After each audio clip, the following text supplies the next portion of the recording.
el estado de situación patrimonial. O sea, luego de haber realizado la captación de los datos por medio de los comprobantes, haberlos registrado en lo que es el libro diario de forma cronológica, luego haber mayorizado, ¿sí? Después de la mayorización, generalmente se realiza otro paso que se llama el balance de sumas y saldos, en donde ahí se hace un resumen de los saldos mayorizados de todas las cuentas, es otra planilla. No la vamos a ver aquí porque, bueno, no tiene sentido. Y después de ese balance de sumas y saldos es que pasamos a hacer lo que son los estados contables, ¿sí?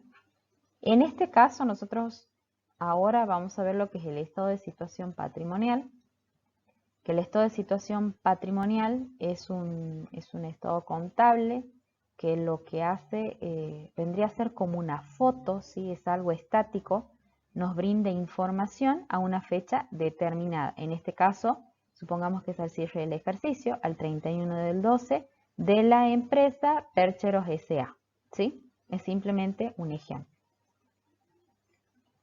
Aquí en este lado tenemos lo que es el activo, ¿sí? Y el activo lo podemos dividir, ya vamos a ver más adelante, en activo corriente y activo no corriente, en el lado izquierdo, ¿sí? Aquí tengo los totales de cada una de las cuentas, ¿ven? Por eso yo les decía que es en forma sintética, simplemente me dice, al 31 del 12 el fondo de caja chica tenía 200 pesos. Pero no me dice cuáles han sido los movimientos que han tenido. Bueno, todo eso lo vamos a ir viendo en lo que es la mayorización de las cuentas o el análisis específicamente de la cuenta. Por ejemplo, lo que es bancos también directamente me da el saldo, de las cuentas por cobrar también, del anticipo a proveedores, inventario de mercadería. Y para todo esto, por ejemplo, lo que es inventario de mercadería, nosotros vamos a tener lo que son los anexos, ¿sí? Que es parte integrante de los estados contables, es documentación que a nosotros nos sirve para hacer más un análisis de cómo está compuesta cada cuenta, ¿sí? A esta fecha. Bien, aquí tenemos lo que es aquí tenemos el activo no corriente, aquí tenemos todo lo que es pasivo, ¿sí? Pasivo no corriente, aquí me dan los totales y luego tenemos lo que es la parte de patrimonio. Y como pueden ver aquí, el activo, ¿sí? Asciende a 284.200 y aquí el pasivo más el patrimonio neto asciende a 284.200 pesos. Aquí que tenemos la igualdad patrimonial, en donde decíamos que el activo es igual al pasivo más el patrimonio neto, ¿sí? Esto tiene que estar reflejado en lo que es el estado de situación patrimonial, ¿sí? O sea, hacemos al revés, si al patrimonio neto, para obtener el patrimonio neto, ¿qué hacemos? Bueno, es el activo menos el pasivo, ¿sí?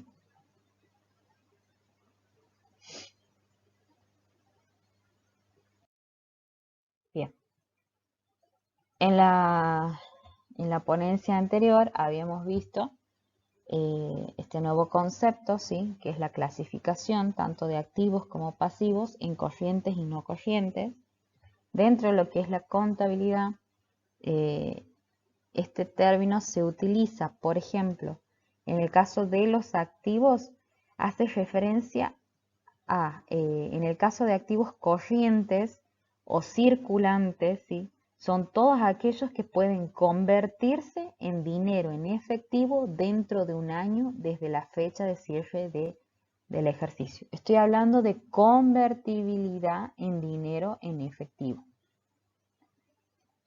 Por eso, en las ponencias, vuelvan después ustedes, yo no puedo por la misma grabación, digamos, de lo que es el PowerPoint. Ustedes van a ver que dentro de lo que es la descripción del activo, la exposición en el estado de situación patrimonial, lo que es el activo va desde lo más líquido a lo menos líquido. ¿Qué significa? Ustedes van a ver que empieza con las cuentas de dinero en efectivo, como ser caja y banco, ¿sí? Que caja es dinero que tengo disponible ahora en mi caja, ¿sí? En mi caja chica o los fondos que tengo disponibles ahora ya en mis manos como empresa. Todo lo que es bancos, adentro de caja yo puedo tener caja moneda extranjera, es decir, si yo tengo dólares, pasa exactamente lo mismo, si yo tengo disponible ya ahora, esa es otra cuenta. O si tengo, por ejemplo, depositado en bancos, que puede ser que lo tenga en mi cuenta corriente, o en mi caja de ahorro. Ahora ya cuando yo tengo en plazos fijos, bueno, dentro de la exposición eso va a estar más abajo. ¿Por qué? Porque puede que mi plazo fijo venza dentro de 30 días. Entonces la disponibilidad de ese dinero yo recién la voy a tener dentro de 30 días, pero es inferior al año, ¿sí? Desde la fecha de cierre del ejercicio. Entonces, en ese caso sí lo consideraría yo como activo corriente. En el caso de las inversiones, bueno, como les he dicho, el plazo fijo entrarían todas aquellas que yo pudiera realizarlas, es decir, convertirlas en dinero en efectivo antes del año, luego del cierre del ejercicio. En el caso de los créditos, también todos aquellos cuyos vencimientos para la cobranza sea anterior al año del cierre, al año desde la fecha de cierre. Y también, bueno, los bienes de cambio. En el caso de, bueno, los activos no corrientes serían todos aquellos que, bueno, no cumplen con las características de ser activo corriente. Es decir, que la conversión del dinero en efectivo tiene una fecha o un periodo superior o posterior a la del año desde la fecha de cierre del ejercicio. Por ejemplo, los bienes de uso, ¿sí? En el caso de los bienes de uso, se sostiene que son bienes que tienen una durabilidad larga, superior a un año. Por ejemplo, las computadoras, bueno, en principio la vida útil que tienen es de 3 años, eh, por el periodo de que pueden quedar obsoletas, ¿no? Y hoy en día es cada vez más rápida el avance tecnológico que hay, bueno, por ahí quizás hasta por periodos más cortos podemos considerar la vida útil de una computadora. Por ejemplo, los inmuebles tienen una vida útil de 50 años, los rodados de 5 años, que quiere decir que pasado ese periodo es como que valor contable económico ya no tendría, ¿sí? Pasado ese periodo de tiempo. Es por ello que dentro de los activos no corrientes tenemos los que serían los bienes de uso, ¿sí? Que yo los vendería como empresa cuando quisiera cambiar, por ejemplo, una maquinaria por una de una tecnología más avanzada. Pero esa maquinaria yo la he utilizado o he estado dentro de mi activo por un periodo, por ejemplo, de 3 años, 4 años, ¿sí? O sea, superior a un año dentro de la contado desde la fecha de cierre del ejercicio contable. Otro ejemplo de activo no corriente pueden ser de inversiones que son a largo plazo, quizás son inversiones que son de aquí a 3 años, de aquí a 4 años, 5 años, ¿sí? Bueno, esa es la clasificación de activo entre corriente y no corriente y está íntimamente ligado con lo que es la conversión de ese activo en dinero en efectivo. En cambio, en el caso de los pasivos, corrientes y no corrientes, tienen que ver con la fecha de exigibilidad, ¿sí? Los pasivos corrientes van a ser aquellos pasivos o aquellas deudas cuya exigibilidad opera dentro del año contado desde el cierre del ejercicio contable. Y los pasivos no corrientes van a ser aquellos, ¿sí?, cuya exigibilidad es posterior al año. Cuando yo estoy hablando de exigibilidad, estoy hablando de fecha de pago, ¿sí? Por ahí, por ejemplo, hay planes de pago a largo plazo, ¿sí? Por ejemplo, en AFIP, que son de 2 años, ¿sí? O de 48 meses, es decir, 4 años.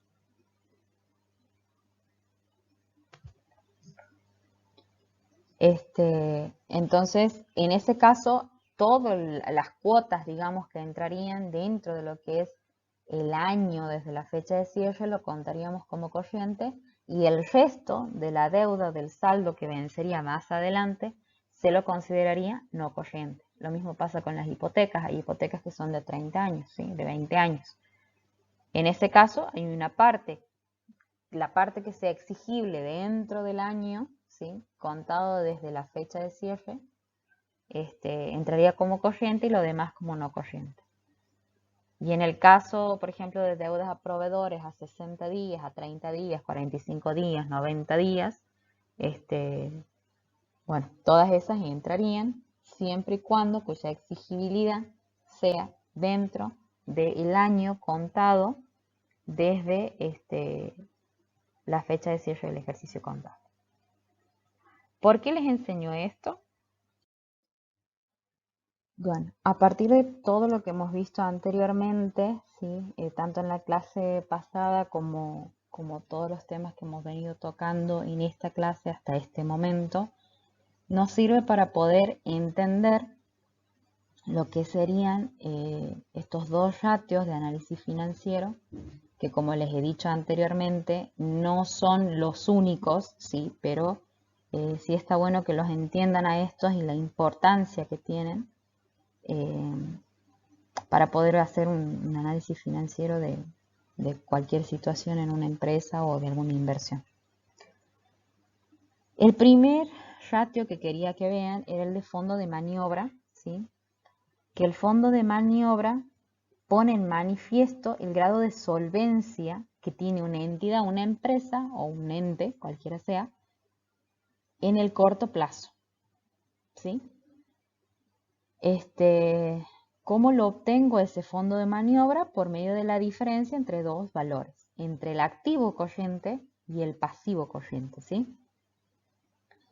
¿Qué significa esto? Que bueno, dentro del corto plazo yo tengo que ver en principio las obligaciones que tengo, ¿sí? En el pasivo corriente. ¿Cuáles son mis obligaciones? ¿Cuál es el vencimiento o la fecha de exigibilidad que tienen? ¿Y con qué voy a afrontar ese pasivo en el corto plazo? Es decir, con mi activo corriente. Acuérdense que dentro de mi activo corriente, ¿yo qué tengo? Tengo caja, tengo banco, ¿sí? Tengo caja, banco, tengo los créditos a cobrar o las cobranzas, y tengo todo lo que es inventario o mercadería, ¿sí? Entonces, todo esto que tiene una exigibilidad en el corto plazo, me tiene que servir a mí para poder afrontar a mi pasivo corriente en caso, por ejemplo, de que se me atrasen las cobranzas, ¿sí? No hay un fondo, una estimación de un fondo de maniobra que sea correcto. En realidad lo ideal es que sí sea positivo, pero tampoco en exceso. Todo depende obviamente de la actividad de la que se trate. Por ejemplo, en el caso de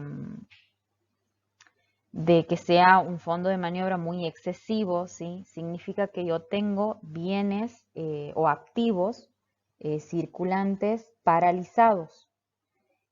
Y por ahí no es muy bueno, ¿por qué? Porque ese activo puede ser que una parte la pueda destinar a comprar mayor cantidad de mercadería porque estoy vendiendo mucho, entonces incrementar mis ganancias, ¿sí? O podría ser una otra inversión paralela, pero los tengo inmovilizados y paralizados y eso no es bueno tampoco, ¿sí? El exceso. Pero sí tengo que contar con fondos que a mí me permitan afrontar ese pasivo corriente. ¿Por qué? Porque si yo no puedo afrontar ese pasivo corriente, lo más probable es que termine pagando intereses por una refinanciación que por ahí no tiene sentido y era innecesaria, ¿sí? Y todo eso, chicos, cuesta. A la larga cuesta y de algún lado hay que recuperar. Bien. Entonces el fondo de maniobra, como habíamos visto, está directamente relacionado con los siguientes rubros. Habíamos visto el tema de las existencias, ¿sí? Es decir, los inventarios, los bienes de cambio. En principio sería con todo lo que tiene que ver con la rotación. Es decir, venta y compra, venta y compra, venta y compra, venta y compra. Compro, vendo todo lo que he comprado, vuelvo a comprar y así. Eso es la rotación de mercadería. Obviamente lo que es caja y banco, ¿sí? Es la disponibilidad que tengo de dinero en efectivo, tanto en caja, aquí presente, digamos, lo tengo disponible ahora, o lo que está depositado en banco. El tema de las cobranzas, ¿sí? Si yo he vendido a plazo una mercadería que ya la tengo que pagar, Entonces, sí o sí, la cobranza de esa mercadería que he vendido a plazo, lo correcto sería que ese vencimiento sea anterior a la exigibilidad de la deuda que yo he contraído con el proveedor. Supongamos, si yo he comprado 1000 cajas de zapato y el vencimiento es de aquí, con respecto al proveedor, ¿no? Le voy a pagar de aquí a 90 días. Obviamente a mí las cajas me llegan hoy, ¿sí? Me llegan hoy o me llegan esta semana, pero yo las voy a pagar de aquí a 90 días. Entonces, dentro de esos 90 días yo tengo que tratar de pagarlas, tengo que tratar de venderlas y de cobrar antes de pagarle, de tener que pagarle a mi proveedor. Es lo ideal, ¿sí? Es por ello que es muy importante sincronizar bien lo que es las fechas de las cobranzas con respecto a la fecha de la exigibilidad de los pasivos. Y bueno, si no he cobrado la totalidad que yo necesitaba para pagar esos pasivos, tener fondos tanto en caja y bancos y obviamente seguir vendiendo mercadería que a mí me siga generando ingresos. Y bueno, por último, los pasivos, las fechas de vencimiento de los pasivos, cosa que yo me pueda ordenar en cuanto a los recursos que dispongo para afrontar esos pasivos a término, ¿sí? Porque si no, como les decía hace rato, la refinanciación genera costos, genera mayor cantidad de pérdidas que son innecesarias, simplemente por un error de gestión que se lo puede evitar. ¿Qué les quería decir yo hace rato con el tema de la rotación de inventarios? Bueno, por ejemplo, hay rubros, ¿sí? Que lo van a ver en la bibliografía que yo les he pasado. Por ahí lo que es el rubro de la tecnología, ¿sí? Tener la existencia paralizada, por ejemplo, lo que son las computadoras, como ustedes saben, el avance tecnológico que tenemos hoy en día es impresionante. Entonces, la producción de todos esos productos tecnológicos, el tenerlos estancados sin venderlos, el tenerlos en stock, a medida que pasa el tiempo va perdiendo el valor, ¿sí? Su valor económico, entonces se va depreciando. Y eso termina generando pérdidas. Entonces, por eso, sobre todo dependiendo, bueno, de qué rubro sea, pero es muy importante el tema de la rotación de las existencias o de los inventarios. En realidad es importante en todos los rubros, pero sobre todo en el rubro tecnológico en el que se va depreciando la mercadería sin haberla utilizado, digamos, simplemente por la obsolescencia en el paso del tiempo. A mí eso me va generando pérdidas económicas. Entonces, por ello también es uno de los ejemplos que podemos hablar o ver con respecto a la rotación o la importancia de la rotación de los inventarios. El no sobreestoquearnos, el no tener mercadería parada. ¿Por qué? Porque la mercadería es plata, ¿sí? Y por eso es necesario venderla. Porque pasa el tiempo y a mí me puede generar pérdidas si yo no las he vendido. Bien, ya hemos hablado de lo que es el fondo de maniobra. Ahora, por último, vamos a ver lo que es el apalancamiento financiero. El apalancamiento financiero es el otro ratio, el último ya del que quería mostrarles. Apalancamiento viene de apalancarme, ¿sí? O sea, de generarme palanca, de elevarme gracias al préstamo o al uso del dinero de terceros, o sea, que de endeudarme. El tema del apalancamiento, sí, hay que tomarlo un poquito con pinzas. ¿Por qué? No hay que asignarle valor de bueno o malo al endeudarme, sino que simplemente tengo que ver cuál es mi situación como empresa, a dónde quiero llegar y cuál es el destino que le voy a dar o el uso que le voy a dar a ese dinero prestado por terceros. Yo por medio del apalancamiento financiero puedo llegar a incrementar el valor de mi empresa, es decir, a incrementar el activo o la capacidad de valor que tiene mi empresa. Como ustedes saben, para poder incrementar el valor o lo que es mi empresa o el activo de mi empresa, yo tengo para hacerlo únicamente de dos formas, ¿sí? O lo hago con fondos propios o lo hago con fondos de terceros o puede ser combinación de ambos. No hay otra forma.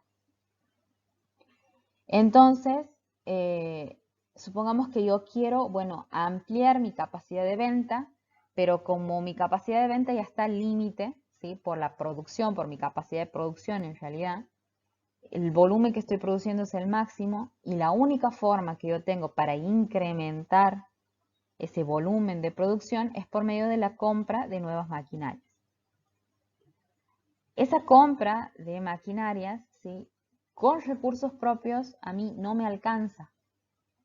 O puede ser que en realidad no quiero usar mis recursos propios y me quiero apalancar totalmente con dinero prestado de terceros. Entonces, primero tengo que hacer un análisis para ver la situación de cuál es de la situación de mi empresa. ¿Por qué? Porque este apalancamiento financiero me puede resultar muy bien, como puede resultar muy mal, ¿sí? ¿Qué es lo que tiene de positivo? Bueno, me permite a mí aumentar la rentabilidad de una inversión, pero también incrementa el riesgo. Financieramente, sí, ya cuando hablamos de finanzas en el tema financiero, o sea, de inversiones, siempre que obviamente me endeudo con algo, estoy incrementando el riesgo de que me vaya mal. ¿Eso qué significa? Que si yo tengo ya mucha deuda, o sea, gran parte de mi activo en realidad está financiado por terceros y no por recursos propios, cuando yo quiera salir a tomar fondos prestados por terceros, ese préstamo va a estar más caro, ¿sí? La tasa de interés va a ser más cara por el riesgo que hay de que el día de mañana, si a mí me va mal, yo no tengo recursos propios, digamos, para afrontarlos. Obviamente, si es que el endeudamiento es muy grande, ¿no? Por ello se dice en un principio financiero que a mayor riesgo, mayor rentabilidad para el inversor, ¿sí? Y en el caso del tomador, a mayor riesgo, mayor va a ser el costo del endeudamiento. ¿Qué es lo que tiene otra característica positiva? Que le permite a las empresas descontar los intereses que paga terceros por la deuda en el impuesto a las ganancias, ¿sí? Que es muy distinto a si paga con fondos propios, porque si paga con fondos propios, la totalidad no puede descontar ningún interés pagado a terceros. Entonces eso es lo que tiene de positivo. En ese sentido es como que me permite ahorrar un poco más. ¿Cuál es la función o la relación que hago para saber el nivel de apalancamiento financiero que tiene un ente? Bueno, aquí está la fórmula, ¿sí? Se dividen las deudas, tanto pasivo corriente como pasivo no corriente, sobre recursos propios. Ahora, si yo quiero ver el apalancamiento financiero en el corto plazo, tomo el pasivo corriente, aquí, ¿sí? En el numerador, y bueno, en el denominador quedaría como recursos propios. Y si yo quiero ver el apalancamiento financiero a largo plazo, en el numerador coloco lo que sería el pasivo no corriente. Entre los dos ratios, ¿sí? Si yo tomo apalancamiento financiero a corto o a largo plazo, el más importante en realidad podríamos decir que es el apalancamiento financiero a largo plazo. Bien. Tenemos un ejemplo, ¿sí? Yo necesito hacer una inversión, como les decía hace rato, ya tengo el volumen máximo de producción, no puedo producir más, pero yo quiero incrementar mis ventas, por lo tanto, tengo que incrementar mi capacidad de producción.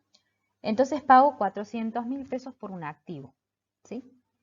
¿Cómo hago el pago de ese activo? Pongo 100.000 pesos de fondos propios y me endeudo con terceros en 300.000 pesos, ¿sí? Sumado los dos me da 400.000. Pasan 4 años de la inversión inicial y ¿qué es lo que puede pasar? En el primer caso, ¿sí? sin tener en cuenta flujos de fondos ni tema de Bantir. Bueno, he hecho la evaluación, la cuestión es que me da un valor positivo de 500.000 pesos. ¿Qué significan estos 500.000 pesos? Bueno, ha sido algo positivo.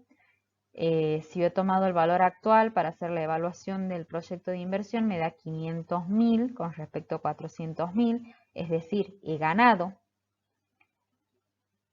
¿Cómo lo puedo analizar para ver realmente mi crecimiento como empresa? Es que de estos 500.000, ¿sí?, me alcanzan 300.000, ¿sí?, para devolverle los fondos prestados, ¿sí?, a los terceros, y aparte me devuelve los 100.000 de fondos propios, ¿sí? Y también he crecido en 100.000 pesos más. O sea, en este caso me ha ido muy bien porque he incrementado el valor de mi empresa, me ha ido muy bien con la inversión en este activo. En cambio, si el valor del activo se ha mantenido en 400.000 pesos al cabo de 4 años de la inversión inicial, claro, haciendo el valor actual o presente neto, me ha ido bien. En realidad, en 400.000 significa que no he ganado nada, he quedado en el mismo lugar, ¿sí? He logrado devolver los 300.000 pesos a mis acreedores, ¿sí?, que me han prestado los fondos, y bueno, recupero los 100, no ha pasado nada. En realidad es como que ha sido una inversión indistinta. Podría haber invertido en otra cosa que me haya generado ganancias. En el caso de que pasado los 4 años de inversión inicial, ahora estamos analizando el tercer caso, si el valor del activo a los 4 años, haciendo valor actual neto, es de 300.000 pesos, ¿qué significa? Bueno, esto no es tan positivo, ¿sí? Logro devolver los 300.000 pesos a mis acreedores que me han prestado, pero he perdido mis 100.000 de fondos propios. Entonces, mi valor como empresa ha disminuido, ¿sí? Entonces, este es el riesgo que representa hacer el apalancamiento financiero. Nos puede ir muy bien como nos puede ir mal. Por ello, antes de endeudarnos, hay que hacer un buen análisis para saber cuál es la posición financiera que tiene una empresa, qué posibilidades tiene de afrontar, y también hacer el análisis de la inversión que se quiere hacer para ver las posibilidades que hay de ganar, obviamente, ¿no?, con esa nueva inversión. Todo este ejemplo lo van a ver, también está bien desarrollado en la bibliografía. A partir del resultado que se hace del apalancamiento financiero, nosotros siempre, en este caso, sí estamos haciendo referencia a deudas totales, es decir, pasivo corriente y no corriente sobre los fondos propios. El resultado 1, ¿sí?, si de esta operación me da resultado 1, significa que lo prestado es igual a los fondos propios aportados. Esto significa, o se lo lee, que por cada peso invertido como deuda, los socios han aportado un peso. En caso de que sea un resultado del 0,8, ¿sí?, significa que por cada peso aportado por los socios, la deuda solicitada es del 0,80. Así es como lo leemos. Generalmente se pide que el resultado sea menor a 1, pero obviamente depende mucho del sector del que estemos hablando, ¿no?, este análisis. Obviamente, a mayor endeudamiento, mayor riesgo. Bueno, chicos, cualquier duda que tengan, yo aquí finalizo. Este vendría a ser el último tema que voy a dar, ¿sí?, para el parcial. Cualquier duda que tengan, me consultan, ¿sí?, ya sea por mail, por WhatsApp, como ustedes ya saben. Bueno, creo que los temas han sido bastante claros, la bibliografía también es muy clara, así que estudien mucho y bueno, nos estamos viendo próximamente en el parcial. Saludos a todos.